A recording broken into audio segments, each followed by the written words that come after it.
Yo, yo, yo, welcome back to another episode of On the Spot Sports. And before we get to our guest today, we have a big shout out for Living Sisu. Living Sisu is a platform and app that wants to give you all the tools to have success in your sport. Their main objective is to activate your lifestyle. So it's for active people. Enjoy discounts at companies like BioSteel, 30% off, Body Logics, the Goalie Guild, all his books are discounted. Roan, Lululemon for men, 20% off. Online stretching programs with Eccentrics, 1 full month free. They got super silent massage guns, 20% off those. And it's a great quality. It's way less expensive than a Theragun, and it's great quality. So there's so many more discounts that you guys will need to just become a member to see. So they want to provide you with anything you need for success. So come join the community. I'm a part of it. A bunch of other athletes are a part of it. So it's free to join. It takes 20 seconds to get exclusive offers to your sport, and it's definitely worth it. So do us a huge favor and go sign up for Living Sisu's membership. It's free, takes 20 seconds. So go do it, and we'll see you there. Living Sisu is a great company. We know one of the co-founders, Zach Fricali. He's a great guy. He's the co-founder. He does a lot of live streams on Instagram at Living Sisu, and with a bunch of elite athletes, and you learn a lot from like the athletes' determination, their resiliency, everything to what made them become successful. So it's been a great experience so far. So go on. I'm gonna leave the link in the description. So go sign up. Yo, welcome back to another episode of On the Spot Sports. I'm Jack. In today's episode, we are joined by a very special guest, former professional hockey player Kris Versteeg. Kris, most notably, is a 2-time Stanley Cup champ with the Chicago Blackhawks in 2010 and 2015. Kris spent 11 years in the NHL with the Chicago Blackhawks, Toronto Maple Leafs, Calgary Flames, Philadelphia Flyers, Carolina Hurricanes, Florida Panthers, and the Los Angeles Kings, and then played couple seasons in the KHL, SHL, and then over in Slovakia before playing part of his last season of pro hockey, being the captain of the Rockford IceHogs of the American Hockey League. So it's an honor to have you on, Kris. So welcome to the show, Kris Versteeg. Thanks for having me. Excited to be here. Yeah, absolutely. But to start things off, like how are things going for you? Like you're in post-career hockey, so like how's everything going post-career? Post-career is even crazier. I got 2 kids in hockey. I'm a hockey dad, hockey coach. I've got a new company. So everything's busy. It's a lot different. It's, I'm not getting yelled at by Q anymore. I'm getting yelled at by my kids. So it's changed, which is great. I still would rather, I'd still like to go back and relive those glory days getting yelled at again. But now it's my kids, telling me where to go and how to get there. Yeah, there's no off day for you still, and like you just gotta keep going, grind, don't stop. Yeah, I feel like it is Bill Belichick yelling that every day in my life. That's unreal. That's unreal. But start things off, like, can you give like our viewers a little background information on yourself? Like, obviously everyone probably knows you by now, but like, what made you start playing hockey? What made you start playing the game of hockey? How old were you, and like, what really made you fall in love with the game? Yeah, so again, I was starting to skate around 3. My dad would bring me to the rink with my grandfather. He'd throw me out there, and it was kind of a sink or swim, is from what I remember. He also bought me a green Lethbridge Broncos mini hockey stick. I remember, playing in my living room every single day, having my grandmother, mother, parents, anyone be the goalie. And that's where, I personally have very vivid memories of being 5 and 6 years old, going to the rink. They used to call it youth hockey then. So I played church hockey till I was 6 years old. And, it wasn't soon after that we were basically left the church, but I don't need to go into that. So we went, I played youth hockey at 6, but where I really started to love it was there's a hockey school called Coaldale Hockey School, which I own now, but it ended up getting purchased by the Sutter brothers about a year later. And I would go there in the morning. I'd go on the ice. I'd go to the water slides. I'd come back. I'd do my skating and I'd get off. And I remember that week was a week that every year I'd be so excited to get back on the ice again. It was, it's not like today where you have a skating coach and all these other skill coaches. It was like, I go play soccer all summer. And then at 7, I would get there. I'd go on the water slides, play a little hockey with my buddies.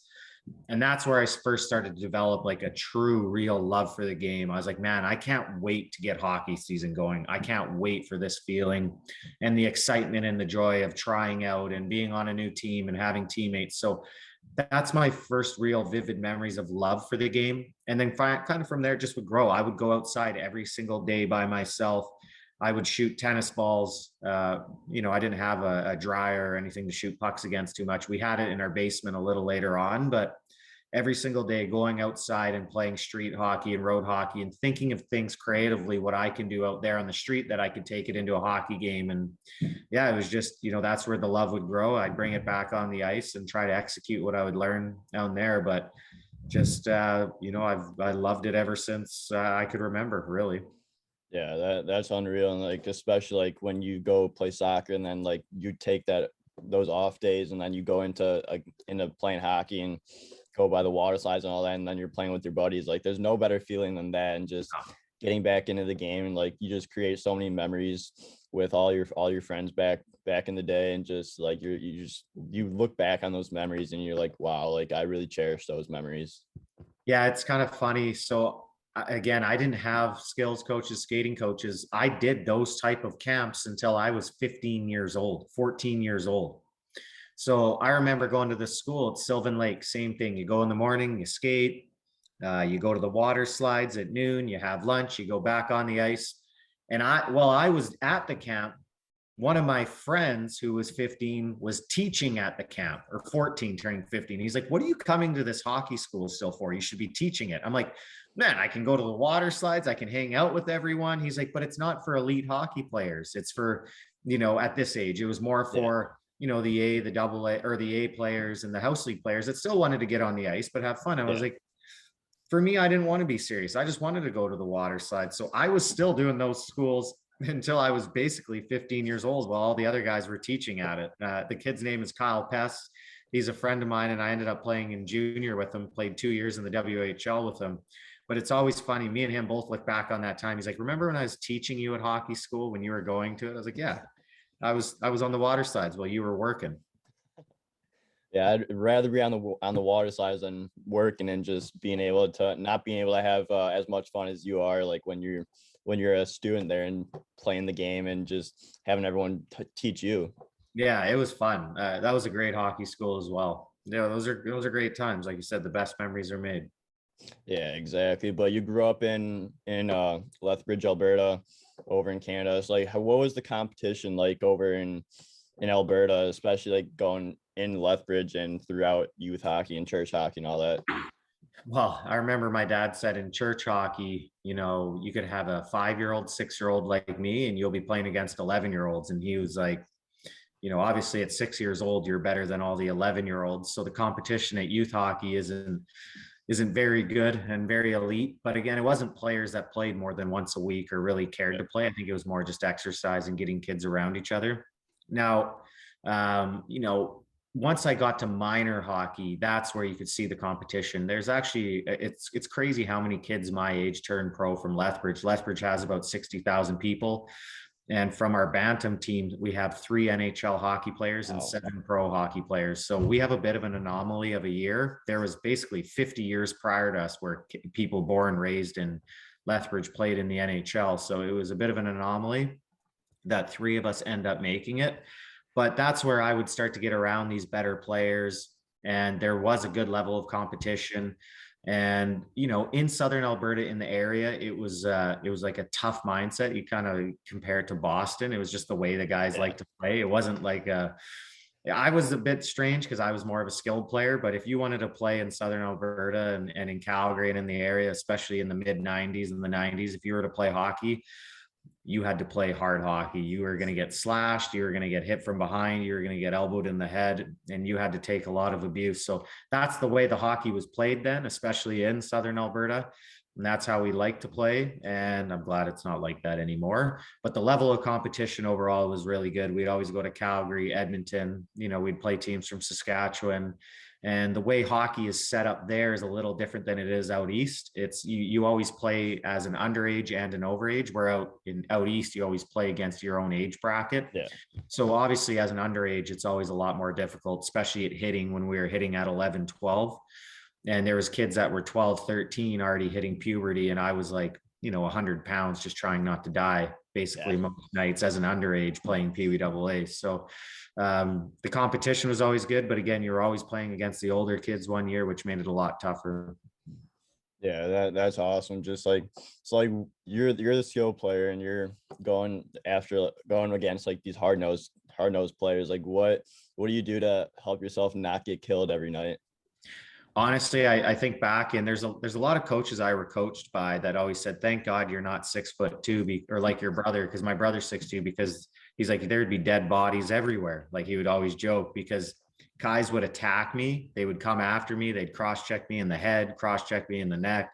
I remember, you can ask anyone who kind of grew up in our era or before. I mean, your forearms were literally dented from all the slashing, right? It was just a lot different of a time. The slashes were allowed to go, the cross checks, the hooking. And it was something that kind of, I had to act crazier than I was. And if you didn't stick up for yourself, or you didn't full on whack a guy back or go back at him, they would know they had you, and they would abuse you the rest of the night. Basically, they would take advantage of you being, not tough enough or not strong enough. So, I had a lot of rough nights with my dad coming home. My dad would be like, why did you slash that guy in the back as hard as you could?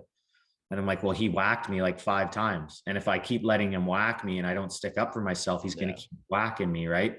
So I definitely did have a trigger where at some point I was going to stick up for myself, and you really did. I look back, I'm like, I'm thankful I did. Maybe I sometimes took it over the line too much and got suspended for it, but it was just the way the hockey was played then. And it was the thing you had to do in order to not, get taken advantage of, especially as a smaller player.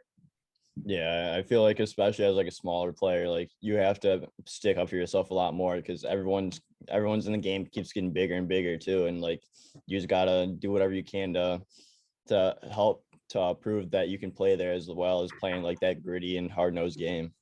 Yeah, I try to explain it, like every time I saw it, like, again, I was always between, a little below average. I'm 5'10" now, but always a little bit below average to average height. If I ever seen anyone smaller to me, I would go after them. So I could only imagine me being smaller than 99% of the people on the ice in those days, what they felt about me, right? So that's how I always compare it, is they were always thinking, hey, there's a smaller guy on the ice. I'm 11, 12 years old now. I can hit. I'm going to blow this guy up as hard as I can. And that's generally what happened. So you had to keep your head up, honestly, all game, every game. And they used to actually, we'd always play this other Lethbridge team. And I think about it now, like just how crazy it was, but they had this designed play off a face-off where one guy would hold me, and another guy who is my best friend, Rob Klinkhammer, he would come in and blow me up, and he would hit my head, my body, wherever it would be. But they would hold me up off the opening draw, and the one guy would come in and blow me up. And that was just a face-off play that they had to contain me at 12 years old. It's crazy to think about, but that's just the way the game was and how it was. And you're playing against your friends too, and they're doing that to you. But I would get up and I would slash Rob as hard as I could in the back of the legs or in the arm. And I generally go to the penalty box, but that's just how it was. So yeah, you had to be ready. Yeah. And then off the ice, it's just like any normal like kid interaction. Like you forget about the game and just have fun with the boys. Yeah, after the game, you kind of look at each other after, especially when you're playing your own city, because our city would always make 2 teams. And yeah, you go for ice cream, you go, talk to everyone, hang out with everyone after. You'd literally, I look at my own kids' team now, it's obviously different, but the biggest competitors and the most competition will happen against your friends, right? Yeah. Me and Rob Klinkhammer, we'd both be playing in the NHL. We basically dropped the gloves with each other in summer hockey every summer, because we went the hardest at each other, right? And we're the ones who pushed each other further and harder than we could ever push each other. but that's what the friends do, right? You get angry at your friends and anyone, your Yeah. teammates, and generally the best competition gets brought out of you, and the you know, the best play. But you always need a referee to contain the craziness that Oh, can transpire. oh yeah, but like yeah, I totally agree with you there with like your friends. Like you're gonna try to outdo them no matter what game or what, or if it's even is at a practice. Like you're gonna that brings out the best in everyone, especially like when you guys are all battling for position for ice time and just like to see who's the better athlete of the friend group. Exactly. There's a hierarchy to it. There's definitely a peacocking that goes on. You want to be the best one out of your, like, especially when you're young, right? You're like, I want to be Yeah. the best one out of all my friends. And then your other friends, like, I want to be the best one. But you're still, there's a level of respect because you are Yeah. best friends, but you also have to have that level of compete with each other to drive each other to be better. And you're right, there is that aspect to it. It's an interesting, and it's interesting, and there's a fine line, and it can cause some actual shit at times, but the best Yeah. friends always stay together and the best ones push each other.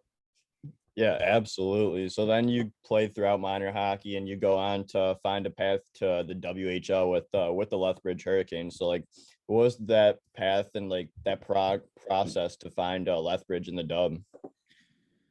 Well, I wasn't drafted to the WHL at 14. Back in the day, it's still the draft is at 15, the age of no 14, sorry. And back in the day, you had to play AAA as a 14-year-old underage in order to get drafted. And me and all my buddies, we obviously didn't make AAA as a first year, so we played AA. So none of us were drafted except Devin Setaguchi. But none of us were drafted. And so basically from there, I went and played as an overage the next year. And I had the opportunity to get listed by a few teams, and Lethbridge was obviously one of them. And that's my hometown team. So I chose to get listed by Lethbridge. The next year, as a 16-year-old, it was the first time you can play junior. I was actually trying out for a junior A team a week prior to that, the Crowsnest Pass Timberwolves. I had a great tryout, played really well. And at the end of the tryout, the coach brought me in, said, I'm too small and I'm going to cut you. So I then end up, and the junior A is actually a big step below the WHL. Yeah. So the next week I go to the WHL tryout. I have a really good tryout and I end up making the WHL team as a 16-year-old. So that kind of happened there where, you know, you get I guess, cut from a junior A team. You end up making a major junior team a week later and you walk on, and then the rest is kind of history. I ended up playing as a 16-year-old, go into a 17-year-old season. No one ranked me in the NHL draft as a 17-year-old. I didn't think I was going to get drafted. I ended up having a good Team Canada for them in Belarus. And that's where Boston said they decided to take me in the 5th round. I still didn't think I was going to get drafted. There's apparently 2 teams looking to draft me. And so going from an unranked NHL draft pick player to getting drafted in the 5th round is pretty crazy. I was at my graduation the night before. Like I wasn't even watching the NHL Yeah. draft, right? There was 2 days to the draft back in the day. I'm at my I'm at my high school graduation. I'm pretty much on the front lawn with my ex-girlfriend grabbing me out of the car because I was pretty intoxicated, right? And you're Yeah. sitting on the front lawn. My mom comes out, she's crying, telling me I'm drafted. You know, it's 7 a.m, basically. So it was a moment that I don't really remember very well, but it was a moment that I didn't think I was even going to have. So that kind of puts you at the mindset I had, and then kind of from there, you know, had a couple tough years in junior, but found my way as a 19-year-old in pro, and that's where my career took off as a pro. But going back to Lethbridge, I spent 3 years in Lethbridge playing for my hometown and friends, in front of friends and family, and it was a moment that, you know, I wouldn't trade for anything. I got to be with my mom those 3 years. She definitely needed me during that time, and I'm very grateful for it.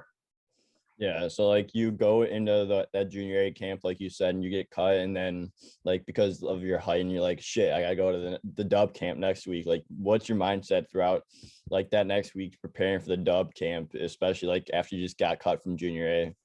Well, I went home and I burnt that jersey. So the junior A jersey, I burnt it in a trash can. I still remember it, lit it on fire. I did it. It was kind of like a little ceremony I used to do. I used to take all the teams I was cut, I'd throw it in the fire, or I'd light it on fire, and my mom would come outside and be like, what's going on? You know, in the backyard. I'd be like, don't worry about it. I'm just lighting this on fire. And so I remember going home, and I when I was watching this jersey burn, I still was thinking, I'm like, what can I do? Like, I need to be better, I guess. Do I need to be bigger? I can't be bigger. Like, I can't physically get bigger. So what can I do? And, you have a little bit of a soul searching moment. I go to the next week and I just remember saying, hey, I'm just going to take this anger basically and put it into my play. I went to rookie camp and absolutely tore up rookie camp. And they brought me to main camp.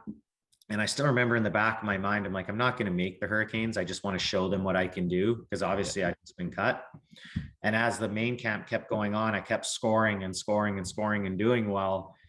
And then all of a sudden they're like, we're going to keep you around for the first week. And I remember going in and Brian Maxwell was the coach. I'm like, hey, when are you going to send me to midget? He goes, well, we're not sending you to midget. You're going to play here the whole year. He goes, stop. He's like, stop effing thinking you're going back to midget. Just prepare to play here. And that's kind of where my mindset flipped from thinking, am I going to go back to play midget hockey, or am I going to be, in the junior full time? And that's where Brian kind of let me be at ease and think, hey, I'm now a full-time WHL player at 16, which I didn't think was going to happen. I put myself in a position to let it happen, but yeah, it was great though. I still remember that conversation with Maxie like it was yesterday. Yeah, that must have hit hard, because like you're thinking about going back to midgets, and then he's like, you're staying here full time. And like you just got to flip that mindset, because once you think about like going back down to midgets, like that's when your performance is going to go downhill, because you're thinking about not the current like place you're in, but like what's going to happen next week or the day after today or whatever. And that's exactly kind of what happened. I remember at the end of camp, the camp was done. Sorry. It was like the start of the season. My play was dipping a little bit. And it's because when Maxie brought me in, again, there's a few choice words. It was like, what's wrong almost, right? And I'm like, well, when are you sending me back to midget? Why am I still here? I want to go play basically. And he's like, told me to shut the F up, focus on being here because you're here now. So again, I would love for people to really see what Brian Maxwell's voice sounded like. He sounded like, Versteeg, shut the F up. Just, he was a comical guy, crazy coach, or a great coach, great coach for his time. But yeah, that's a very vivid memory of a meeting I still have today, was when he kind of gave me the okay. But you're right, it flipped my mindset.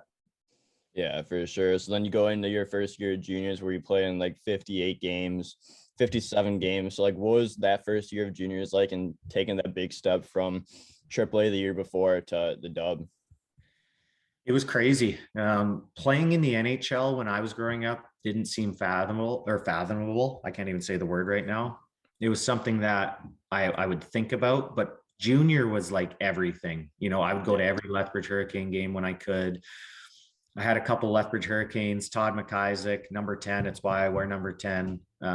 He lived just a few doors down. He'd come outside and play road hockey with me and help me, So these are the guys I looked up to.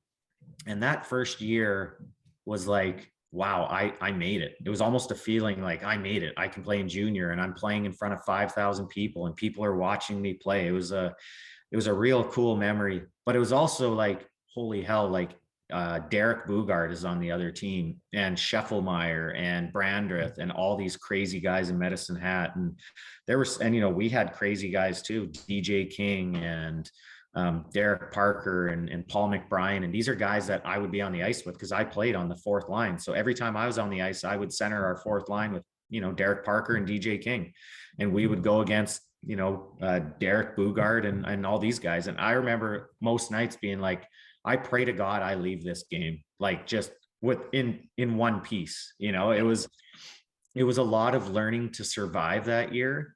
It was a lot of learning, what it's like to be a junior hockey player. It was just a massive learning experience. I would like to say I was prepared for it, and I was not at all. I just played minor hockey before that. Now I'm in junior, and life's a lot different, especially in the early 2000s. Like, it was a lot different than it is now, right? So the game was different. The rules were still the old rules with the hooking and the slashing, and that was prior to the 2004 lockout. So it was a lot of nights just trying to survive. It was crazy. Yeah, so then you go in, play a season of juniors. Like, what are some of the biggest takeaways you took away, especially like when you're playing a fourth line role against these big guys, these tough guys, and then like just learning the junior hockey game? Yeah, it was just systems. I never really played systems prior to junior. It was just go on the ice, play hockey, and then you get to junior and they're like, hey, we're going to take the neutral zone away and we're going to do this. And I'm like, what is going on right now? Like, I didn't know what systems were. Yeah. My first year junior, it was just, kids start to learn systems and different things earlier now, which I still don't fully agree, just handcuffing kids with systems at a young age. But I didn't know any of that. So my biggest takeaway was, wow, there is much more to the game than just going out and working hard and playing the game. There's a lot of tactics that go into it. And those are things that I had to learn and how to basically maximize my game within those tactics. Yeah, for sure. And like I didn't learn systems till high school, and like you just learn so much about the game when you do learn systems and like you're just like, wow, it's not like you just go out there, work hard, like it's actually like systematic, and like you just got to follow, like you have to be in this position, that position at that time. Like it's just all over the place, but it's fun, some of those systems that you could play. Yeah, it's fun. So, there was one system that we played in junior. I remember it's like, holy, like we're not skating. This is boring. And then there's other ones, depending on the coach you get, you could be like, this is great. We're going to create turnovers. We're going to create a lot of offense here. We might give up some things, but, we have a lot of firepower to, overcome that. But there's a lot I had to learn in that way. Then again, how do you maximize your game within the system to make the coach happy and you happy? Yeah, exactly. But then going into your second year, this is where like you took that big step of getting like looked at with NHL teams. So you play 68 games with Lethbridge, and then you also play 7 games for Team Canada in the World Juniors. So like what was like that season like, especially like when you're playing for Team USA or Team Canada? Well, that was crazy. That whole 17 year was a really big step forward. I had to ask an agent to be my agent. I remember John Lammers. I went up to John. I was like, hey man, I need an agent. Would your agent represent me? I met with his agent that day. And then he ended up representing me. It's not like now where kids are getting represented at 12 years old, right? Yeah. So I went through that whole 17-year-old year, almost just thinking, I never really thought much about the NHL draft. I was more just thinking, hey, if I can play my best, maybe I could make this under 17 Team Canada team.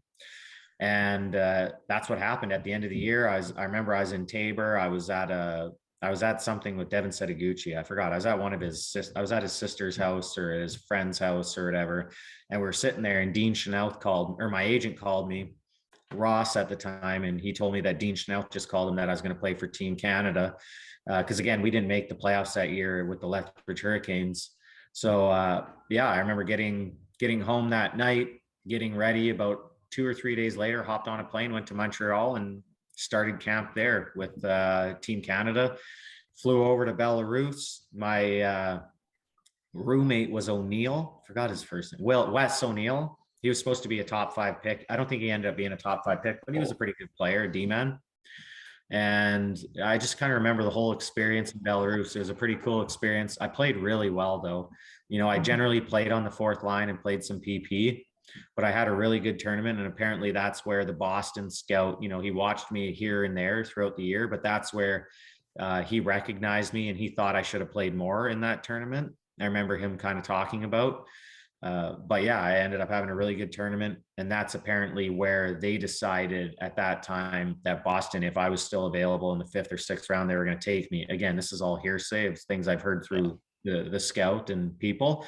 And maybe I'd be interested to hear Gordon's thought on what the whole story is. But that's where apparently they started to reach out and say, hey, there's a possibility Boston might take myself. And I believe there was one or two other teams that were kind of in that. And that's why they ended up moving up in the 5th round to take me. So again, this was at like 9 a.m. on the East Coast, which is 7 a.m. Mountain Time, where I was still getting home from my graduation, right? Because I was at my safe grad that night. So I don't really remember everything that was at play, but I just got home and they ended up drafting me. Yeah, and like you go throughout like that time in Belarus and you play well. Like what's like the biggest difference you notice from going from like the WHL to like an international competition, even like what you saw in the, like the pro game? Like going into international hockey. Yeah, just the ice was bigger. I remember thinking, wow, there's great players from everywhere. Peter Regan was with Denmark, I believe. There was Yeah. players from, other countries, other really skilled players. I was like, holy, not only Canada has good players, everywhere else in the world has good players. Evgeny Malkin was playing for Russia. And that was just one player I remember saying to myself, I'm like, I have never seen a kid this good yet. Yeah. Who's my age. He was my age. He was already like a head taller than everyone. He was more skilled. He was faster. And he was just so dominant. And that same year, Phil Kessel actually played a year up and lit up that tournament as well. So I just kind of remember playing at that tournament thinking, man, if I want to make the NHL, I got to step my game up because these top players are elite. They're really good. They're dominant and they do so many good things on the ice. But it was a big eye opener for me to see that, hey, there's a lot of good players at my age. Yeah. So like what do you have to do to when you see all these guys and like, wow, these are like really good hockey players, really good athletes, and just to help yourself get better and like make your case for being one of the best in the world too. Yeah, the biggest thing, I was never intimidated by anyone's skill. I was more so intimidated by the strength, and I didn't have the strength. I didn't have a big frame to put a lot of weight on, so I needed to go out and get as strong as I could while not losing as much speed and getting faster. So that's, when you're a lean guy, it's a real complicated thing to put on a lot of weight and get faster, right? Like Mitch Marner, it'd be hard for Mitch Marner to go to 185 pounds, which I had to, while maintaining the same speed and agility, right? Like Mitch Marner is maximizing 165-pound frame, and he's 165 pounds. Why? He doesn't need to do that. The way the game was played then, you needed to get bigger while still trying to maintain a level of speed. So that was what I went to work with my trainer, Trevor Hardy. He's the one, he actually let me train with him for free for a couple of years because I couldn't afford it. Our family couldn't afford to pay for the training. And he's the one who took me under his wing. And that's the biggest thing. There was three actually key factors to it. There was the speed, the skill, and then the mindset. I didn't have a mindset, I don't think, yet. I was more so in awe of these people, where I needed to flip my mindset and start believing I could achieve these things. So those are the three key factors that changed in my game. And that's what the others had. Yeah. So then you change the way you play your game, and you go into your third year with Lethbridge, where you put up a career number of points with like 52 or something like that. And so like, what was that third year like, and just being able to use those past two experiences, the 2 years prior, to get yourself in a good shape and like a really good like mindset throughout that third year of in Lethbridge?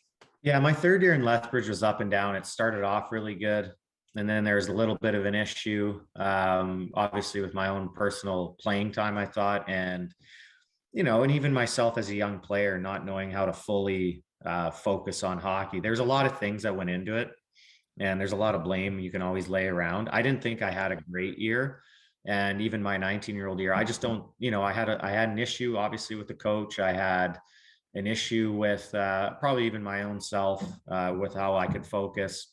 And so my 18 actually year old year was still a career best, but it was still not what I fully expected of myself. And then I asked for a trade that summer and went to Kamloops and Red Deer. And I ended up playing defense in Red Deer as a 19-year-old.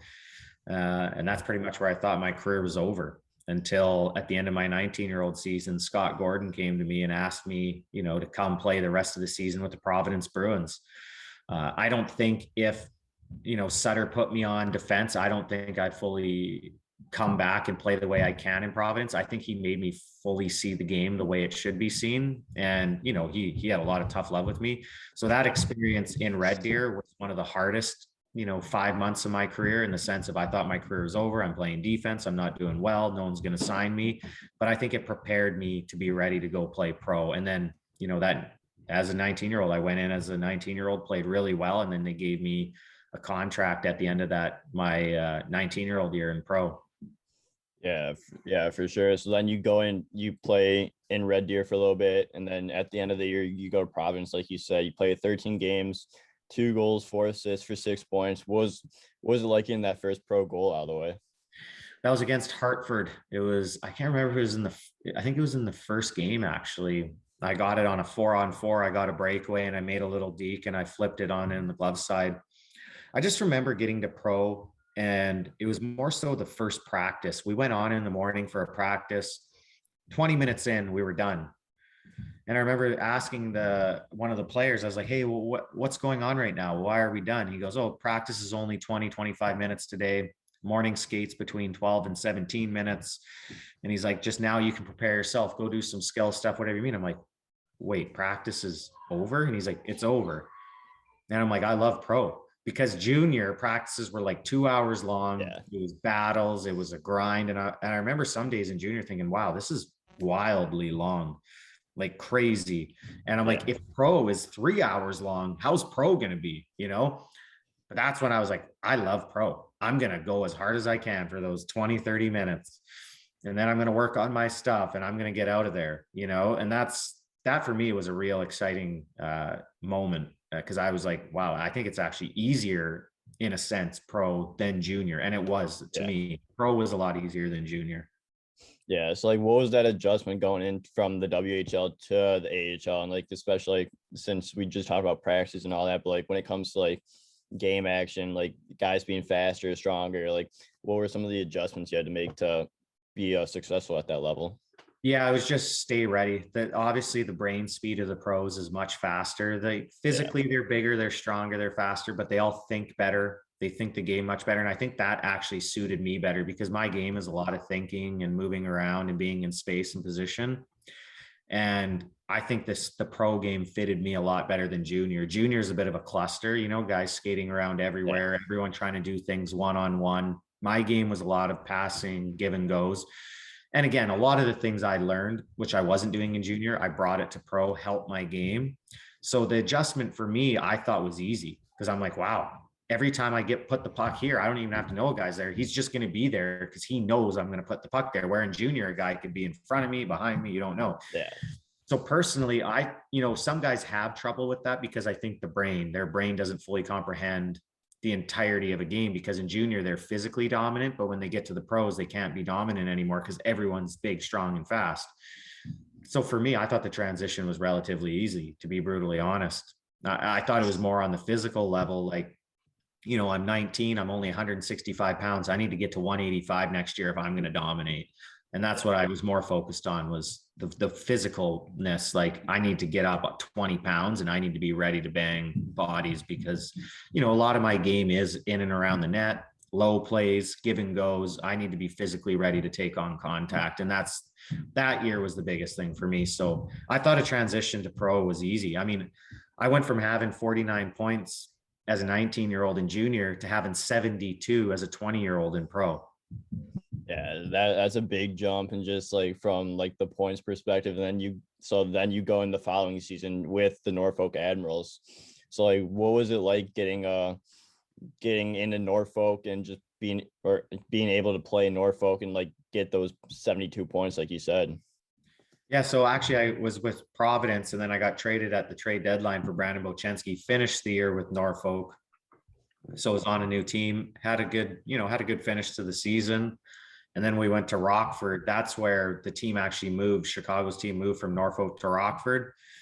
And that was a new experience. I had a new coach. I didn't have a good start to the season. I only had 1 point in my first 10 games. I remember asking Mike Havland, right? I had a conversation with my dad. I was like, hey, why aren't they playing? They're playing me on fourth line and all this. And my dad told me to go have a conversation with the coach. And I went and I had a conversation with Mike Havland, and I almost flipped his desk, pretty much screamed at him the whole time.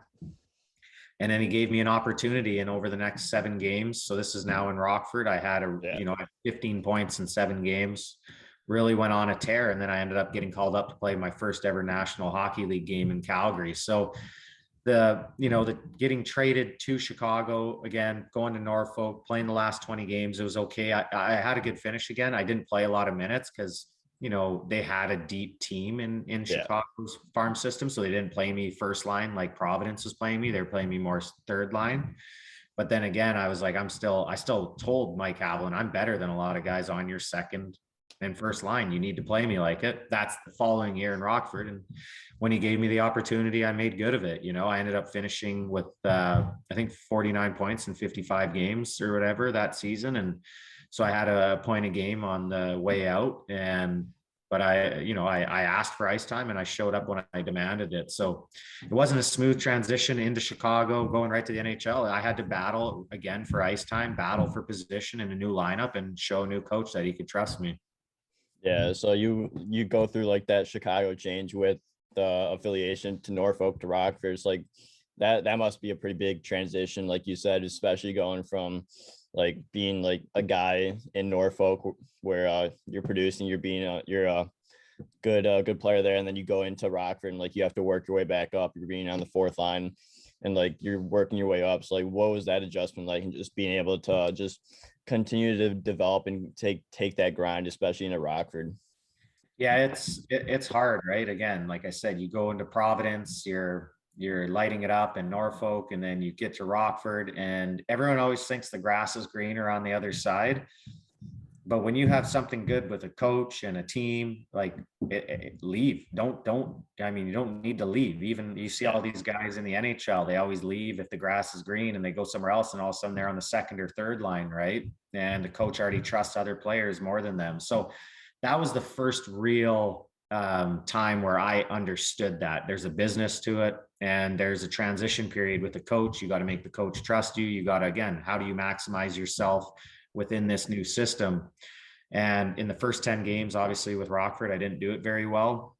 But after that, when I started to get more ice time and more minutes, that's where I started to play really well and show what I could do. So that also was a time where I realized that just skill wasn't going to get me to the NHL. There's already Patrick Kane just came in, Patrick Sharp, Martin Havlat. The wings were pretty loaded. Like the wings in Chicago were pretty loaded. And I was like, if I'm going to get into the NHL, I can't just play right wing. I need to play left wing, and I need to be able to fight, and I need to be able to check, and I need to be able to do other things. So I kind of took it on myself that year to get in more fights, to check a little bit harder, to be a little bit more of a rat, I guess. And that's, if you look at my penalty minutes, I had 175 penalty minutes that year. But that's where I started to kind of morph my game into, being a little, hey, if I have to make the NHL as a third liner, then that's what I got to do. And that transition started to take place in Rockford. Yeah, and like while you're in Rockford, like in that Central Division, the AHL, like there's a ton of great teams between the Wolves, Admirals, Griffins. It's like, who are some of like your biggest rivals during that time in Rockford? Oh, Chicago. The Wolves games were war. And that was the first year Chicago went back to Rockford, and there was always an issue with the Wolves and the Blackhawks, right? And so when we would come from Rockford to play in Chicago, the Wolves fans hated us. It was literally war. There was line brawls every night. There was crazy line brawls, like crazy. We played each other 14 times. We played each other in the playoffs. We lost to them in game 7. It was, I mean, I look back on my entire pro career, and that Chicago Wolf Rockford rivalry that first year was probably the craziest. It's a top, with the Red Wings and Hawks. Obviously, that's NHL. But if I look at over the total hatred, the fighting, like it was violence, like it was crazy. Like it was a crazy rivalry, and there was, no inch of room on the ice. It was wild. I mean, you could go back and look at all the line brawls. It was every single night there was a line brawl against them, and we played them 14 times. It was the craziest rivalry I played in, one of them. Yeah, and like I'm a Wolves fan, so like I remember those rivalry days. Like it's definitely gotten like better, but like though during that time, like it was worse. And like, so like what were some good stories from that came from like that rivalry? Yeah, there was one time there was a big line brawl on the ice. I jumped Skretting. Was it Skretting or Strength Stred? He was the leading scorer for the Wolves. Sterling. Sterling. There was Hadar, Sterling, Krog. They were kind of their top line. And I remember there was a big line brawl, and Boris Valabic jumped Frazier and beat up Frazier. And then David Kochi, I think it was, and all these guys are trying to get at him. I got on the ice. I jumped What's his name again? Sterling. I jumped Sterling. I ended up getting kicked out of the game. I get into the tunnel, and we called up this guy from college hockey. I still don't know the guy's name. We called him up from college hockey. I'm already hauled off the ice, and in Chicago, there's the two tunnels, right? You come off together at the end zone. There's all the police officers and everything standing there. They take me off the ice, and then they take Andre DeVoe off the ice. So DeVoe's coming off the ice, And this college guy calls DeVoe a chicken shit or whatever he called him. DeVoe then swings his stick at him and misses this guy's head by like an inch. The cops then grab the college guy in his suit and throw him out of the building. Like he gets thrown out of the building. And I'm now freaking out thinking, I'm like, where's the college guy? The college guy's gone, right? And this is a funny story. Kevin Cheveldayoff comes down and he's the coach or GM of the Wolves at the time. And I'm calling him a fat piece of shit. I'm calling the building owner. This is a story that is one for the ages. You know, I'm like, you guys threw my buddy out. I don't even know the guy's name. Like, you guys threw him out of the building. And they like, now I'm in like a full Nelson, right? In the tunnel in Chicago. And I'm screaming at Kevin Cheveldayoff, telling him I'm going to fight him, right? I'm telling the building owner I'm going to fight him. There's like, it's a melee down there. Yeah. We then come in the room. We come out. They won't let us leave the building, you know. It was like, and then all of a sudden we open up the garage and the kid's at the top of the tunnel waiting to get on the bus. And I'm like, I told you they threw him out because no one knew who the kid was, right? Yeah. They're like, there's no college kid. I'm like, there's a college kid. He got thrown out of the building, you know, and he's at the top of the tunnel. So we get up there and he's sitting there in like the rain, basically like shivering. We get him on the bus, but that was just another day playing the Wolves. It was crazy. Like, again, that whole melee, the whole story, like if I ever have time to tell the whole story, it's one for the ages, but it was a wild game and it was a wild rivalry. Yeah, that rivalry goes deep. I can name so many line brawls and bench brawls during those Rockford Wolves games. Like you definitely search them up on YouTube and like they're all there right there. Yeah, it was crazy. We also had a good one with Milwaukee too. Yeah. But it was nothing compared to the Wolves. Like nothing. Yeah. But then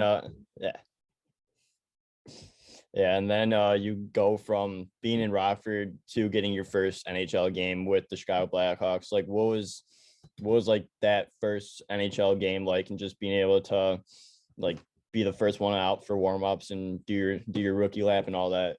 Yeah, they didn't do rookie laps then. There's no rookie laps in 2007. So I got called. I was on the way to the rink. Al McIsaac called me, told me I was going to get called up, and that I had to get to Chicago because we were flying to Calgary. Calgary is obviously my hometown. So I called all my friends and family. I told them I was going to be playing, you know, in front of them, my first ever game. So my mom was there, my dad, my stepdad, my grandparents, Oma, everyone was there. Old coaches, friends, everyone. So I think I had end up having over about 100 people at the game. Wow. In the Saddle Dome in Calgary. You know, and 3 years prior, I was on the Red Mile cheering for the Flames, you know, like 3 years after that, I'm now lined up. I have a picture of it against Jerome McGinley. And I remember looking at Jerome McGinley, like almost wanting to like touch his face. Like, are you real? Or is this a video game, you know? And then he gave me a cross check right off the face off. And I realized, holy, I better get into it or he's going to knock me out. You know, he's going to give me a good shot here. So it was a surreal moment. I still remember the warm up, looking around, seeing all friends, family, seeing their faces on the other side of the glass and them looking at me, almost thinking what they're thinking, like, wow, you know, he's made it. He's here. Yeah, that's awesome. That's unreal. So then in 2008, 2009, that's like your first like mainstay in the NHL, plays 78 games with the Hawks. And like, you're there for like when like the dynasty's building. Like, what was that year like? And just like, did you have a sense that the next year was going to be special? Well, that's kind of like the long lost year. Like no one really talks about 2008-9, and that's the year that put hockey back on the map in Chicago. You know, you see some of the best youth programs in the country are in Chicago, and I would argue that they started to explode in 2007, 8, 9, right? Yeah. That team was an elite team. It was a lot of young players that had coming out parties, and we ended up losing to the Detroit Red Wings in 5 games, you know, and 3 of those games I think went to overtime. So we weren't supposed to beat Calgary in round 1. We weren't supposed to beat Vancouver in round 2. We played Detroit to go to the Stanley Cup finals, who we lost to in round 3. And I remember after playing Detroit, we all went to a bar back home, and there was 3,000 people just standing there watching us drink beer. Wow. And that's kind of when we knew, like, hey, like, imagine winning a Stanley Cup in this city. Like, these people love hockey. And they just haven't had that love for hockey in a long time because it was off TV. It just wasn't in their face. Now they have a lot of young players that they can rally around, especially Kane and Taves and Keith and Siebes and, you know, those guys. So that was I think that whole year was a coming out party in the sense, wow, imagine winning a Stanley Cup here now. And we knew we had 1 year to do it, right? We had a salary cap issue that was about to happen. And that's what I think makes that 2009-10 team the most impressive is we had 1 year to do it and we did it. Yeah. So then you go into that 2009-2010 season, you guys put on a phenomenal season. You go into the playoffs. So like, what was that year like? And just like being like having that 1 year to win the Stanley Cup and then to be able to do it like that, that's incredible. It was it was just those 2 years are all kind of meshed in one for me. I almost can't even tell them apart. The only difference is Hossa and Havlat, right? Yeah. Obviously we get Hossa the 1 year, Havlat the year prior, but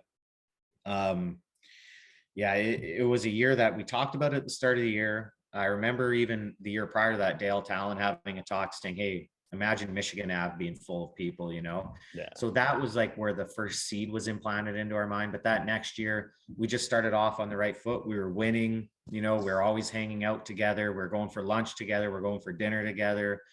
And it was just a team that, you know, cared deeply about each other, whether it was on or off the ice. And so, you know, from day one of the season till the end of the season when we won, it was just a team that every single day, again, we're always around and we did it together. So, you know, when you lift the Stanley Cup, you're proud for yourself, but you're also ecstatic for your friend. And that was a moment. I remember Kane passed me the Stanley Cup and I gave it to Hjalmarsson. I was just as happy getting the cup and holding it for myself as I was passing it to watch Nicholas Hjalmarsson lift it for the first time. So it was a wild roller coaster of a year. I mean, 3 million people at their parade, right? Yeah. Seeing, you know, grown men and women crying because you win the Stanley Cup first time in 49 years. It was a lot of relief on a city and it was a lot of excitement for us. And I don't think we quite understood what we did at the time, but you know, you look back now and it was really special. Yeah, for sure. And like you go through playoffs, like where you guys have had to battle like all throughout playoffs, and then you get into the Stanley Cup and you go all the way to game 6, I believe. And like Kane gets the goal in overtime to win it. Like what was the feeling like when Kane did score that game winner? And like, did you know that it went in at first? No, I didn't know it went in. I remember looking at Brouwer on the bench and I asked him and he said he didn't know. I thought it hit the goalie's shaft and went into the netting. So I was actually looking in the netting for the puck. And then kind of by that time I saw Kane skate by me with no gloves on and everyone's like, is it in the net? And we're like, holy shit, I think it's in the net. So I come on the ice and I see everyone throwing their stuff off. I'm like, oh my gosh, it's actually in the net. So I throw my stuff off and I'm almost thinking in my head, if I throw my shit off and it's not in the net and we get scored against, this is going to be bad. So then I remember jumping because I'm like, everyone else is celebrating, so we must celebrate. And then I remember jumped on to everyone and then I looked down the ice and that's where we were just staring to see what the ref was doing. And I saw the ref go in and grab the puck out of the net. And that's where we knew. And we also got word from the bench roughly around the same time that it was in the net. So I did not know at the time. I still had never seen the puck go in the net. All I know is I was looking in the meshing because it made a weird noise. It was like a thump, you know, so it obviously hit that back pad or, you know, maybe it hit the metal piece on the net on the bottom. Really hard to make a thunk, but yeah, I still remember the sound. And there was only one guy that knew that it was in the net the entire time, and that was Kane. And then you go on to, I'm pretty sure it's a hell of an after party after. Yeah, it was great. We partied in the room. All our friends and family are in there. We went to Harry Carey's when we got back. We went to the Pony. I think around 10 o'clock we went to bed and went back up and did it again. It was a wild time, wild ride. You know, the craziness about 2010 is we shared it with the city, right? Like everywhere we went, we tried to bring it to all the bars. We tried to bring it to all the restaurants. We tried to make sure every establishment that we ever ate at or went to for drinks or went to for breakfast, we tried to make sure they all got to see it just for a second, right? That's what we really tried to do in 2010. And that's why I think it made it so special. Yeah, absolutely. So then you then have the parade in Chicago where there's 3 million people there. What's the feeling like when you're on the float and with the Stanley Cup and like there's 3 million people out there just cheering for your name and cheering for the team? Yeah, I think we turned on Madison and go down there, and there's already kind of people there, and I was like, oh, this is pretty cool. I can't remember the road we turned on, but we made a left, and then all of a sudden it was a sea of people, and I'd never seen that much people in my life. And you look up in the skyscrapers, and there's confetti falling out of the skyscrapers, and you look at your mother and your father and your brothers, and and you're looking at all them, looking at it, kind of like, is this real? Like, this is a Yeah. real moment. Yeah, it was breathtaking. I've never seen that many people as in 2910 at that parade in my life. It was crazy. And just the whole atmosphere, once the last float would go by, which was Kane and Taze, I believe, you see thousands of people running after it. It was it was crazy. And it's something that, it's obviously, I got to win again in 2015, but that 2010 parade to me was just off the charts. I mean, the amount of people in 2015 was just off the charts too, but 2010 to me was still more, between just the way the route was built, I think. Yeah, and it's the first one in 49 years. Like, there's no better team to do it than that team. But then you go on to for a little bit of a journey between 2011 to 2015, where you finally get back with the Hawks in 2014, 2015. So like, what was that season like, and just like being able to host the Cup for a second time? Yeah, the season was an up and down. I started that season hurt. I got healthy. I played really good for 30 games and I was doing really well. And then I broke my hand at the Winter Classic game.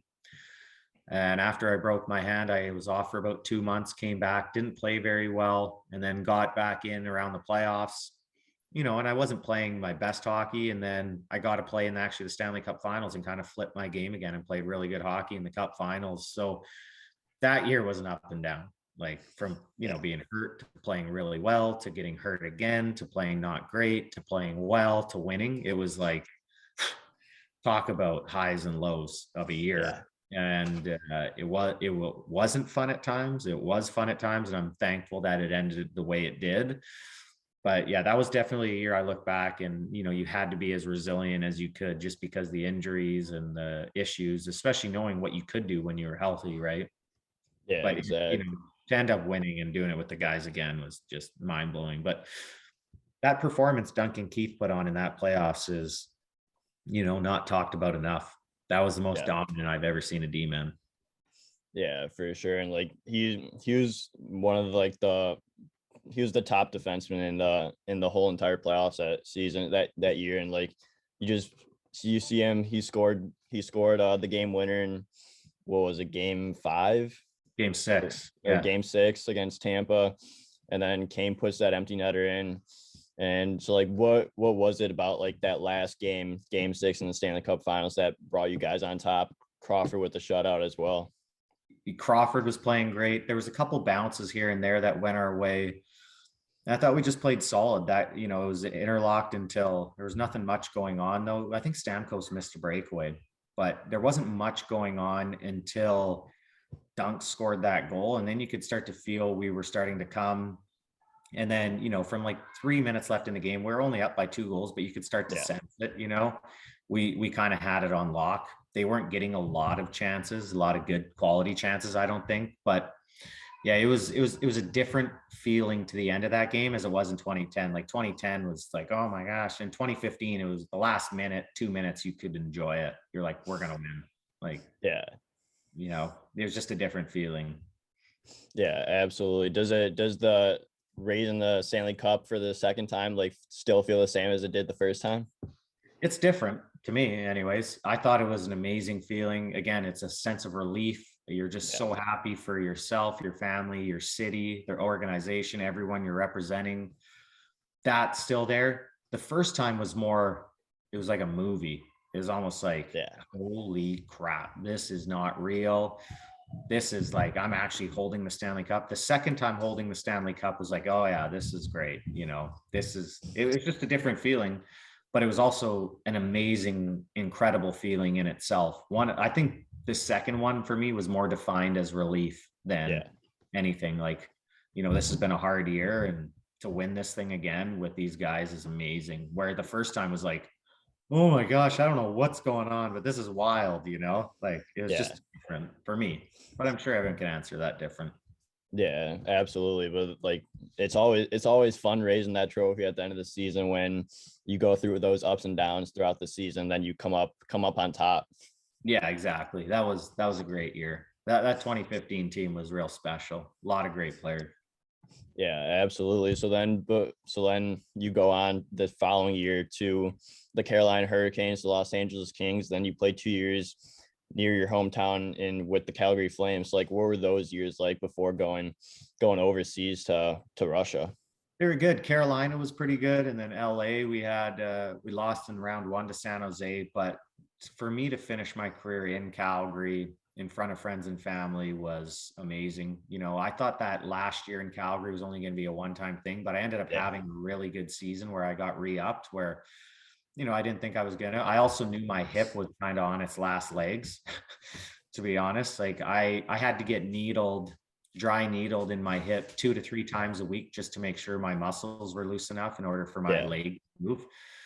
So those last 3 years, my last year in Chicago, where the hip retore when I was with the Hawks, to playing in Carolina, to playing LA and Calgary, that was a grind. I probably could have done the surgery a little sooner. And that's why, again, I went to Switzerland and they wouldn't sign me because insurance wouldn't cover my hip because it was so torn and so bad. So that for me, maybe I could have done it earlier to help it out a bit, but I almost knew that I didn't have much time left with it. So I might as well just battle through it and try to maximize my time. I wish I could have finished that year in Calgary. Our power play, I think that, my second year in Calgary was a big reason why we didn't make the playoffs, because we were pretty close to making the playoffs. yeah. It was just, I couldn't turn anymore. It was like an ice pick fully shoved in there, and when it fully tore. But it was an amazing experience to play in front of friends and family to finish. And I loved Calgary. I loved it. Brad Trelevin to me is still a person that I deeply admire. Yeah, and I feel like once you go like to finish off your career or your NHL career and like near home, like there's no better feeling, and like you're just comfortable where you are and like you're within driving distance from your family. It's like it just helps a lot. Yeah, it was kind of a cool played my last ever game in Las Vegas, so I was able to play every single team, in the NHL in Yeah. my era. Played my first game in Calgary against Calgary, played my last game for the Flames. So it was a pretty cool finish. Yeah, absolutely. So then you go the next 2 years to end your career. You go from the KHL to the SHL. So like, what was that year like, and just going from the KHL and then playing the SHL? KHL was good. I mean, it was tough. I got sick there, so I was really sick for like the first 2 or 3 weeks, and then finally, when I started to get healthy and feel fine, I was just, there. I ended up going home. Right, it was just a lot going on from being sick, Yeah. not going well in that respect. Overall, like the guys were great. The team treated me fine. There was no issues like that. I just know I ended up going home and ended up signing about 4 months later with a Swedish team. Finished the season in Sweden, had a pretty good finish. I was ended up going to get my hip fixed again after that, and then thought I could take one more chance at the NHL because I had a good finish to Sweden here. And that's where I came back, and I was going to play in the A and really try to help those guys in the A as well. So I knew that was the contract I took, but I also thought I could, if I played well, maybe I could get another Yeah. chance in the A. But, when I was down in the A, and it was just hard for me to get into the games mentally. And I felt that I was screwing the kids over that are there fully engaged, mentally ready to play every night. And I'm just there, I'm giving 100, but I'm not, Yeah. it's just, I just didn't think it was fair to the kids. So I ended up, retiring and going to play Team Canada, kind of laid it all on the line one last time. Played at the Spengler Cup, had a really good tournament. We won the whole thing and then broke my foot in the finals. So that kind of told me right there I was. Yeah, but you go in to win, or you go into the Spengler Cup, and you guys end up winning the whole thing, even though you got injured and everything. But what was the feeling like to to be that champion in the Spengler Cup? Because that's another hard competition to win. Yeah, it's really hard. Yeah, and had a goal, in the championship game, set up the game winner too, and it was just kind of like one last time for me to be able to tell myself I can compete on a big stage and I can still score big goals and be a part of big moments. Obviously, I couldn't play the entire third period because my arch was broken, but to go into that game one last time on a big stage, big performance, and just to be able to, again, you don't have to go around telling people, but for myself to be like, hey, I could still do this if I needed to. It was a good, pat on your own back. That's what to me was a great feeling. And then I had friends on the team, Scotty Upshaw and a lot of other guys that we got to all win together. We all kind of retired from the NHL at the same time. We knew that was it for us and we all retired together. So it was a cool moment too. Yeah, for sure. That's awesome. And a friend of the show was actually on that team. He was your goalie, Zach Fricali. He wanted me to say what's up to you. He was amazing. He played amazing. Yeah, like you got that whole team like played amazing. I remember like Zach telling me about that team, and like you guys all were like really good with that team, and like it just proves at the end of the day when you win a championship for Team Canada. We smoked everyone. It was crazy. Then I think we only had like 2 goals scored against us all tournament. Like that's crazy. But we had a full NHL lineup almost, right? Like we had every single guy on our team almost played. There's Eric Fair, Daniel Winnick. Those were even role players on that team too, right? Like great penalty killers, Upshaw. So we would have been a horrible team to play against. You guys were stacked. Yeah, for European hockey, they must have been thinking they're going to throw sauce everywhere and they're getting hit and checked. It must have been horrible for them.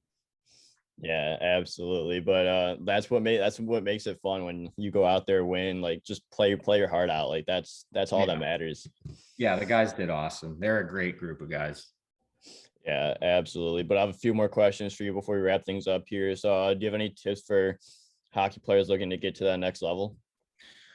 Well, there's always other, look at what your competition's doing. Look at what other guys ahead of you are doing. What can you do? You don't always have to work harder. What can you do to work smarter? Is it something to do with technique? Is it something to do with, internal drive, motivation? So there's always something that you can look at to be better.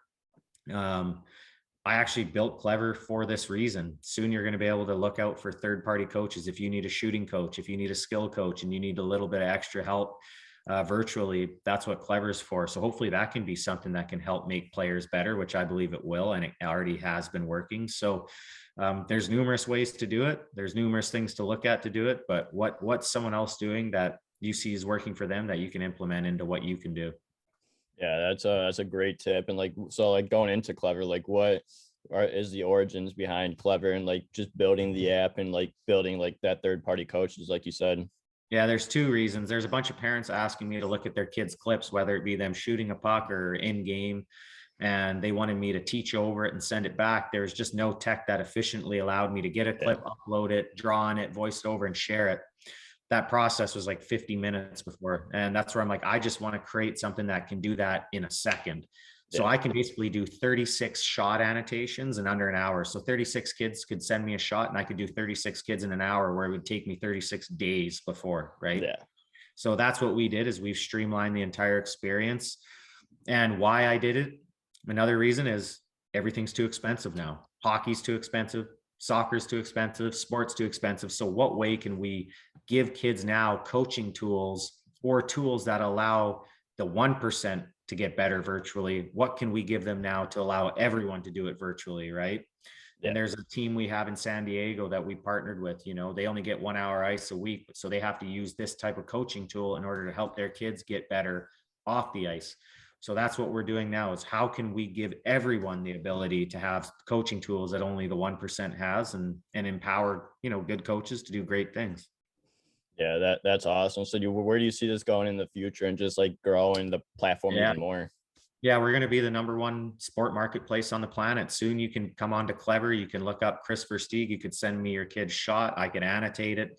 You could also buy coaching packages off me for U7, or, I coach U7 players. I have practice plans.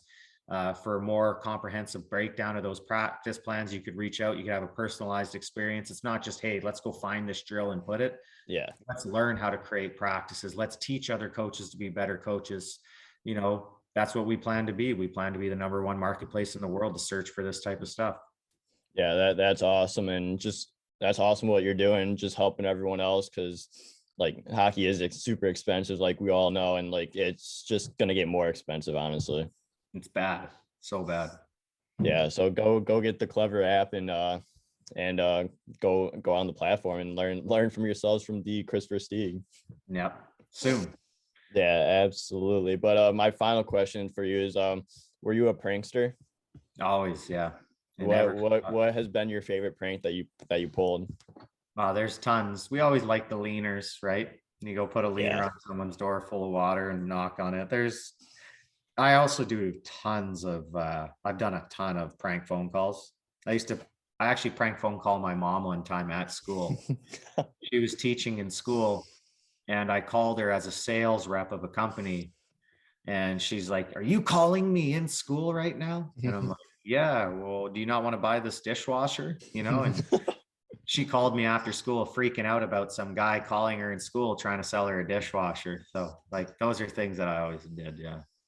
Yeah, those are awesome. Just like any prank that gets a laugh out of people, like it's worth doing, as no matter what. As long as it doesn't hurt anyone, like that's all that matters. Exactly. Yeah, I did a ton. I used to prank phone call Devin Setaguchi's whole family.